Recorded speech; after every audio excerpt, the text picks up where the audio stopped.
Nagpupustahan na po para sa karera ng kalabaw.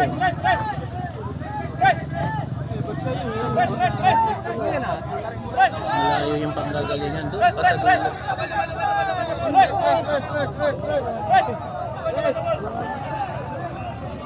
Para din po itong sabong ng manok. Yeah.